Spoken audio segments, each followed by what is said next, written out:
So welcome back to the Construction Business Blueprint YouTube channel. On this week's episode, we're following on from the last two. If you're not aware of the last two, definitely like, definitely subscribe. Go back over and watch those. So we're talking about the busy season that is March, okay? And we're going to talk about how we control the busy season. And I'm going to do something a bit different on this week's episode. It's going to be practical. So if you are listening in and you're on the go or whatever else, definitely come back to this when you have time to sit down with pen and paper, or feel free to listen in or watch this and come back to this at any time. You can review this video, you can pause it, you can go through it, because I'm actually going to talk you through an exact framework. Previously, we talked about how the busy season happens, why it happens, then we talked about how to identify it and things we can actually put in place. Now I'm actually going to challenge you to sit and think about it and write the things down on exactly your business, specific to you, things you can do, things the actual framework step by step. We're going to go through it point by point, step by step, so that after this, in as little as 30 minutes, you have something that you can do right now, not next week, not something fluffy written down that you can eventually get to, something you can literally do in the next 30 minutes to take your business to the next level. It's going to be a practical session that you can implement today, and there's going to be 3 live exercises that again can tighten your business immediately. It isn't just theory, it isn't just me talking, it's a working session. So again, if you're driving, listen. If you're in the office, grab a notebook, do whatever you can do. By the end of this video, we're going to tighten 1, 2, or several things inside your construction business right now. We're building busy season around 3 layers. We're going to look at visibility, we're going to look at non-negotiables, and we're going to look at delegation and boundaries. So I'm going to give you an exercise for each and talk about why they're important. Visibility speaks for itself. You cannot control what you cannot see. Most chaos in busy season comes from blind spots. To give you an example on that, if you don't know where every project is week by week, okay, where this amount complete, where this amount spent against the budget, whatever it may be, the labor is at this point, whatever, even supplier inquiries, if you don't know what money is coming in, if you don't know what money is going out, then you have no visibility. That causes massive stress, massive friction, massive panic, and overwhelm. Let's fix the visibility. And this should only take maybe 5-10 minutes. It's called a 10-minute visibility audit, all right? Don't forget to pause the video if you need to go through this step by step. So I've kind of broken this down to make it really simple. Obviously, people watching this are coming from all walks of life, every different trade, different parts of the world, different size businesses, different priorities, different stages in business, and whatever else. So I've tried to compact this into something that's going to suit everybody, kind of quite general, but again, you can make it as specific as you want and tailor it to your business. So we're going to look at some really important high-level visibility things that you should have visibility on in your business. Number 1, how many live jobs do I currently have at the minute? As in, ones that you have guys on site or that are live, that are in progress for one reason or another. What is the projected margin on each project? So you should know when you've priced that job, what sort of margin you have on that. Now, I'm not talking about markup, I'm talking about profit margin. Not, this is what I think it's going to cost, and then I've added 20%. I want you to factor in obviously your overheads, and again, there's videos on that. If you don't know what that is, or if you want to reach out and ask me, I mean your cost plus your overheads plus your margin. What is the profit that you should have in the bank after this job is complete? What is the current cost to date on each of those live projects? If you've got a 100K job, what has that cost? What is that cost now to date? Say you're halfway through the job and you know it's a 100K project, you have 10% margin, 20% profit, so take 30% off that, you're sitting at 70K. You need to hit 70K budget in order to make 30%. Where are you sitting at now? Halfway through the job, you should be sitting around 30, 35K, depending on what stage of the project it's at. That's just a rule of thumb. What is the current cost to date on each of those projects? Next, what is my cash in the bank? And when I say cash in the bank, I don't mean money that should be set aside for VAT. Money that, well, yeah, you could have cash in the bank overall, but then you need to look at, what is due in the next 30 days, what is owed in the next 30 days. So what is due to you in the next 30 days? What is your current bank balance at the minute? Liquid cash. What is due in the next 30 days, as in what is due to you in invoicing, and what is owed out in the next 30 days. So if you have all those sort of figures, and if you can't answer those without guessing, that's your first problem. So if you don't have access to those figures, or you have no idea where those figures are going to come from, that is a major issue. Busy season requires weekly visibility. because the busier you are, the more you need to be on control and on top of things. So here's the rule. You must install a 30-minute weekly numbers lock-in meeting. The same time every week, absolutely non-negotiable. You need to review revenue in, costs out, margin per job, and a quick cash forecast. So that'll sort of give you the cash forecast and labor allocation as well. So who needs to go where and when. No excuses, no skipping when it gets busy. If you don't control the numbers weekly during growth, then the growth will control you. You need to be very, very careful. So the action step is this: before the week ends, schedule the weekly numbers in your calendar. So lock it in your calendar. What after this or during this, what day this week, whenever you're watching this, or what day in the next few days are you going, or when are you going to allocate that time? I want you to literally take your phone out or open your calendar, and I want you to lock in an hour or 30 minutes as if it is a meeting with yourself, and I want you to go through all of those numbers. If you're going through those numbers and you're thinking to yourself, I have no idea, well then you need to reach out and we need to solve that problem. So that was number one. That's non-negotiable. But we're going to look at now the non-negotiable standards. So we talked about the numbers, we talked about the figures. Now I want to talk about standards. And this is where we protect identity. And if you're not familiar with this, this is what I talked about in the last 2 episodes. Busy season doesn't destroy businesses. Compromise standards do. So again, in the busy season, if you're a founder, if you're building the business, the busy season is where you build the business. If you're an operator, tradesman, and you're in that way of thinking, that way of an identity, the busy period could break you. Here's exercise 2. I want you to define your 5 busy season standards. I want you to write down 5 things that do not change no matter how busy you are, no matter what is going on, no matter what pressure you're under. 5 things that you do not let slip, absolutely non-negotiable to you and your business. So to give you some examples, our minimum gross margin does not go below X%. Whether you're commercial, domestic, whatever. Some of my guys are, 10% on a large commercial scale, millions. Some of my guys are 40, 45, 50% on a domestic scale. So whatever that is for your business, I want you to lock in what your minimum that you will never go below on any project. That's your new standard. Lock that in. Our minimum gross profit on any project is X%. Then another one could be all variations written down and confirmed in writing before any work continues. That's a non-negotiable standard. So moving forward, that's how you're going to stop yourself from getting bit in the ass down the line with client disputes, leaking cash in jobs, and whatever else. So that's crucial. One of them could be all variations to be tracked in writing, because if it isn't written down, it didn't happen before any work continues. Another one could be weekly meetings happen every week, regardless, no matter what. So we touched on it above. That could be a meeting with yourself or a meeting with the team, or both. No verbal discounts. So again, no agreeing things, no, yeah, okay, we'll take a few % off or we'll do whatever. No verbal discounts, no verbal agreements, no knee-jerk discounts in a panic. It could be all quotes reviewed before sending out, non-negotiable. I need to have visibility on every price that goes out this door, a quick high-level review. If that's difficult, you need to look at how your quotes are being presented. You need to look at, you need to have questions that you need to ask to the guys if they're doing quotes for you. If you've got an estimator, how did you get to this cost? Ask them questions, same questions in every job.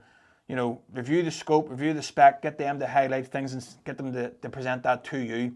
So if you're not getting enough detail in the quotes and you need more detail in order to make that decision faster, then you need to put that in place. But regardless, all quotes need to be reviewed before sending. Even if you're a guy on your own doing your own quoting, you may have done that quote over the space of a week. It's important before that goes out the door, have a sense check, read over that, just review it, make sure nothing's missing, look at the drawings again. Look at the site audit when you've went and done your pictures or whatever of the job before you've quoted it. Look through messages from the client, emails, whatever documentation you've had from the architect, whatever. Just review everything again at a high level.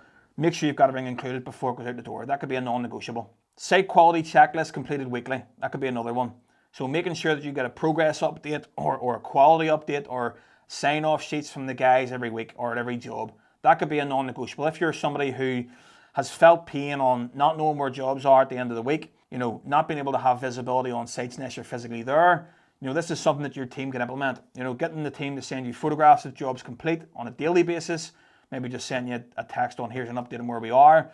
If you've a bigger company and you've got, foremen, site managers, get them to do a site audit pro or something like that to show you where the job's at, what the progress of the site is. Or it could be introducing wall closure sign-offs, ceiling closure sign-offs from the client to check on progress. If you're somebody who does milestone payments, it could be, this is the progress milestone, one of your guys on site gets the customer to sign it, and then you invoice accordingly. So there's so many things you could do there, but that could be something that you could introduce as a non-negotiable. And then another one could be payment terms enforced. So if you're a company sitting there that your clients are constantly missing dates, missing payments, missing these sort of things, it could be that payment terms are enforced non-negotiable. If it's not in your quote, get it in your quote. Deposits, weekly payments, milestone payments, whatever it may be, get it mapped out, give it to the client, show them exactly what you expect, and if something is missed by the client or someone breaches the agreement, stop, reach out, have the conversation, non-negotiable, do not let it slip. I hear plenty of guys all the time that get to a payment date on a Friday, doesn't happen, they let it go, they wait until next Friday, they say nothing because it's an awkward conversation to have. Make it non-negotiable standard now that if a payment is missed, or even check in with the client on a Wednesday if payment's due on a Friday. Hi, Jimmy, just checking in, payments due on Friday as we agreed. Everything's still okay with that? Anything need clarified? Great, perfect, move on. Once you've got your 5, I want you to ask yourself something personally or honestly. Out of the 5 things that maybe you've written down, have these slipped before? Because standards, again, are easy in calm periods. It's easy when you're here now, maybe writing this down now, when maybe you're sitting in the evening or you're sitting at the weekend, but they matter in the pressure periods. This is why we're doing this. This is why we're making them non-negotiable. You need to say to yourself, in your head or out loud, that these 5 standards do not flex. We do not buckle on these standards, non-negotiable. These are rules that we are now going to live by, adhere by. I'm going to let my guys know, my team know, my clients know, everybody's going to know that these are non-negotiable. This is our identity now. These are standards that our company live by, and we do not follow no standards whatsoever. If they do flex, if you're looking at this on a weekly basis, I would advise you to review these 5. Did we do these 5 things this week? If they're not, then they're not standards. They're just preferences, they're nice to haves. So they need to be standards. Standards are there to made, not to be broken. And the busy season is where this identity is tested, where you're going to be tested on these. So you need to choose your identity now. When you're looking at these, you need to choose them. You need to look at them and maybe say, yeah, this has happened before. This happens all the time. This is what it caused me personally. This is what it caused the business financially. This is what it caused the team. This is the pain I've went through when I've let this slip before. And that needs to be your reminder to never let it happen again. Okay, delegation boundaries. This is the 3rd one. And this is, again, these are the 3 key ones that I see repeating time and time again, or I've had experience with myself time and time again, and even sometimes now currently in this current business. So this is where most business owners will break. You'll think you're overwhelmed because of workflow.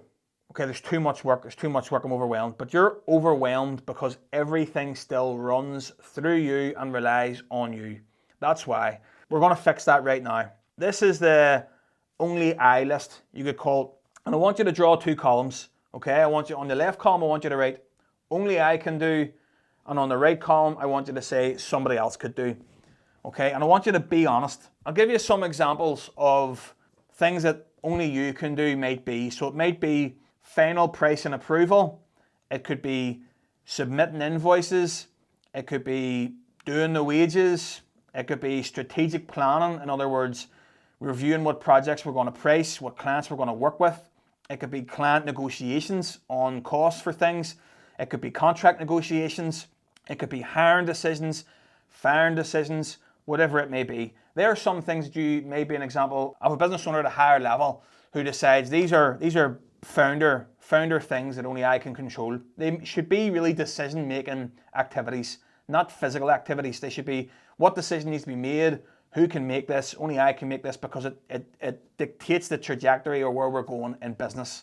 Okay, so that these decisions decide where we're going, the direction we're going, how fast we're going to go, blah, blah, blah, who we're working with, etc. Examples of things that somebody else could do is ordering materials, booking deliveries, chasing timesheets, tracking the projects, scheduling the labor, preparing quotes, as in templates, drafts. You know, you could get the price, you could negotiate it, and you could give it to somebody else and say, go and put that price together, submit the quote, copy me into the email. Basic site coordination. If you're at a business now at a certain level and you've team underneath you and everything else, you've guys on site who are in a sort of more senior role, but you're still getting calls about, should we do this way? Should we do that way?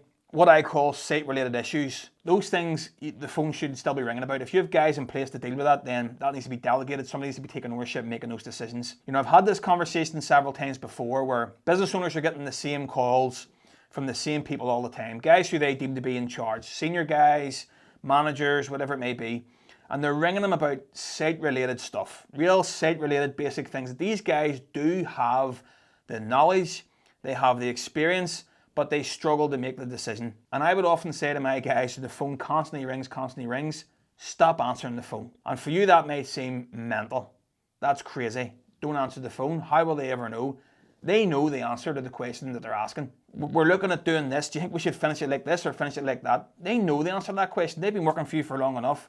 They've been dealing with you for long enough. They know how that goes. They're relying on you because you're always stepping in to make the decision. So take the step back, let them make the decision and deal with it later. So if the phone's constantly ringing, I know we're laboring on this point, but if the phone is constantly ringing or the same shit all the time from the same people, that guys that should be taking responsibility, don't answer the phone. Miss the call, ring them back an hour later, and I guarantee you that whatever question they had, they either forgot what they were going to ask you because they've dealt with themselves already, or it wasn't even an issue in the first place. 9 times out of 10, that'll be the case. Here's the uncomfortable part. By now, you should have your list in front of you. So if your right column is filled with all the stuff that other people could do, but there's nobody there to do it, then there's a delegation problem, there's a structure problem, there's a team issue, or whatever it may be. It's not that there's too much to do, there's not enough people in the right places to do those tasks. So it's solved by tightening rules. It doesn't mean go out and hire people left, right, and center. It means give people more responsibility, but do it in a really controlled way. Explain it to them, give them the training, take the time. Don't just say, guys, now you're ordering your own materials by yourself now. You need to then put purchase orders in place. You need to explain how that's done, who the guys that they're going to are, how many quotes they need to get. So there's ways of doing these things, not just a case of taking this list on the right and going, right, you're doing this now. You need to look at every one of them and say, do I have a process for this? Do I have a standard for this? Is this all in my head? Or could this be explained to somebody else and somebody else could be trained to do it? Those kind of conversations need to be happening. These busy periods aren't solved by working harder. They're solved by tightening the rules. And the next step is this. I want you to pick just one task, not if you've got 10, whatever else, just pick one from the somebody else should do column and delegate it this week properly. Not vaguely, but properly. Explain what it is that you want them to do. Explain what the outcome should be. Define the standard. So this is how it's done well. This is how it's done poorly. Set a reporting rhythm. So I want you to order materials on a daily basis from now on, but I want you to maybe, let's start a WhatsApp group and you can let me know what materials are ordered from who every week or every day. You know, use the purchase orders, tie in with me on a Thursday, let me know what's happening, what you're ordering, what's going on, and just confirm ownership. Now this is the responsibility that I'm giving you now. You know, explain this, have the conversation. Don't just say, you can order your own materials now and walk off. That's gonna land the same way. And you're gonna end up having the same conversation that I have with business owners all the time. I tried that and it didn't work. And it's because of how you approached it. It's because of how you delegate it. It's not enough just to tell somebody they're doing something now and you step away. You need to explain the outcome, define the standard, set a reporting rhythm and confirm the ownership. Are you sure you know what you're doing here? Are you sure you're happy with this? Are you sure you're comfortable with this? Great, let's go. Small delegation, upgrades, compound. So what may seem insignificant, like letting somebody take responsibility for ordering materials, you will be surprised what that compounds in, how he shows up differently, how he takes ownership, how he takes leadership. He will stop ringing you about other small nitpicking things. You will be freed up and you'll have more time, more headspace. You'll be surprised how one small, simple delegation task could completely transform your business, your time, your control, your profit, everything. So we're going to finish with the 7-day reset plan, okay? And we're going to make it even simpler. Over the next 7 days, I want you to do 7 things. Surprise, surprise. Day 1 to day 7. Day 1, I want you to install the weekly's number lock-in, right? So I want you to take that time in your week that you lock in reviewing those numbers. So say you start this today. Number 1 will be now, install that weekly lock-in on your numbers. Knowing where those jobs are and everything else. If you're unsure, go back and listen to it again. So day 2, tomorrow for example, define 5 non-negotiable standards. Day 3 will be clarify role ownership on 3 recurring tasks. Day 4 could be review all live job margins. Day 5 could be checking your variation logs or making sure that variation log is in place or checking where you are in variations on each project. Day 6, you could review labor allocation, so who's going where and when. And then day number 7 is probably the most important one, leadership reflection. I want you to sit on day 7, so you could do this Monday through to Sunday. On Sunday night, you could sit down. I know it's people's day to switch off, but if you take an hour before bed, after the kids are in bed, after everything's settled, after you've had dinner, and you take 20, 30 minutes to just sit down with yourself and say, where did I react this week? Over the other 6 days, did this happen? Did that happen? If it did, great. What allowed that to happen? If it didn't, why not? And how do I fix that next week? So having that reflection is massive. Awareness is one, but reflection is another. You need to, in order to be aware, you need to see where things are going wrong, where things are going well, and you need to know why. And that's control. It's not motivation, it's structure. So when you put that structure in place, you'll be surprised what's possible. After you do put this in place, you will then feel what controlled busy feels like. So when you're busy, you can still be in control. Because after you apply this, after you put this structure in place, something changes. You'll still be busy, but you'll feel completely different. You'll feel clearer, calmer, more decisive, less reactive. You'll feel more confident. You'll lead with more confidence because the structure, the visibility, it reduces noise. The clarity reduces noise. And chaos is usually structural weakness. It's not workload. So you need to put the structure in place. And we've just talked about exactly how to do that. So it's what I call the founder shift. When you make that shift, I call it the founder shift. I always talk about things in operator mode or in founder mode. And I'm going to be very blunt. If revenue increases and your stress increases equally, then your business was not ready for scale. Because when you scale with problems, all you're doing is scaling those problems, amplifying those problems, and even problems you didn't think you had will start to show. The cracks will appear as things get busier and as you get bigger. So that'll usually happen when you are operating at the center of everything. So in other words, you cannot take a step back, you cannot step away, you cannot do anything because it all falls apart. So your business isn't really a business. You've just got a job, you've got a noose around your neck that you can't escape from. So busy season should increase the leadership, it should increase the business, it should improve the business, all those things. So ask yourself this, are you building a business or are you just carrying one? So if after watching this or during watching this episode, you actually put those things in place, well, congratulations, because you are now 10, 20 steps further than all of your competitors, other guys around you who are sitting just going through the same chaos and the same thing week on week. What you've done is you've put a pattern interrupt in place, you've taken action, but only if you go away and you maintain these things, maintain these standards. And if you didn't, if you listen to this and you didn't go through the exercises, maybe you're listening, go back, take the time and do it. And if you want help installing any of these things, so if we went through the first thing, which was the numbers, and you have no visibility on numbers, you have no control over any of the finances, you have no idea where to even start, well then reach out. That's what I'm here to do. I've built a whole business doing this, helping others through 20 years experience in the industry.